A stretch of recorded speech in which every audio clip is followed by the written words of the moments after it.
Hace ya 15 días hicimos un foro con candidatos a la Cámara de Representantes por Bogotá y en ese foro nos dimos cuenta que hay como mucha simpatía de los estudiantes hacia diferentes partidos y movimientos políticos. Como esta es la mesa de discusión política, nos pareció muy importante ver cómo los jóvenes están pensando el país, cómo están discutiendo el país desde sus diferentes perspectivas y también ver que un partido o un movimiento no se trata solamente de líderes, sino de las bases que lo construyen. Entonces por eso nos parecía muy importante tener gente que no hacía parte de los líderes, pero sí era parte de las bases, que además era de la universidad, para que estuviera debatiendo acá, sobre todo para empezar a decirle a los estudiantes como la política no es ajena a la universidad, hay gente acá que está haciendo algo, entonces pues llamar un poco al pensamiento crítico, a la reflexión y al análisis.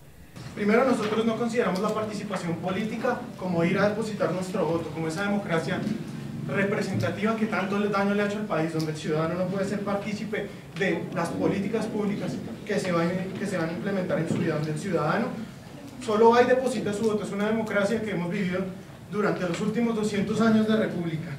Por otro lado, la marcha patriótica, y quiero aclararlo acá, no va a elecciones por falta de garantías. 30 líderes nuestros han sido asesinados. Tenemos 3 por montajes judiciales en las cárceles. Además de eso, tenemos prisioneros políticos por el movimiento estudiantil.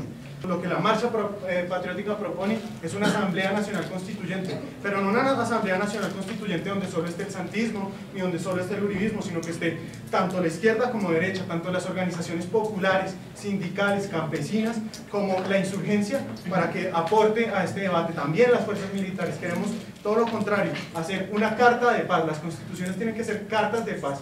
Cuando se habla de participación política para las FARC, en una campaña incluso de desinformación por parte de la extrema derecha, lo que dicen es que las FARC participen en política significa que les van a dar una curul en el Congreso. Los miembros de las FARC dicen, nosotros no necesitamos eso obligatoriamente. Participar en política, como decía usted, tiene muchas más facetas: salir a la calle, tener movimientos, organizaciones. La financiación del posconflicto tiene que tener reparación, pero teniendo en cuenta las limitaciones fiscales del país, es decir, a cada víctima, porque primero hay que definir quiénes son las víctimas, no se les puede entregar 50 millones o restituirle todo el patrimonio, sencillamente no existen los recursos.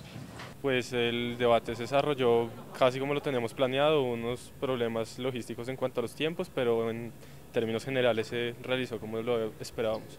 Nos alegra un poco que haya bastante claridad de los jóvenes partidarios con respecto a los ideales de su partido. Obviamente hay algunas contradicciones y demás, pero no sentimos que ninguno se haya quedado corto, entonces de alguna forma no es simplemente como adoctrinamiento, sino que sí están pensando en lo que están.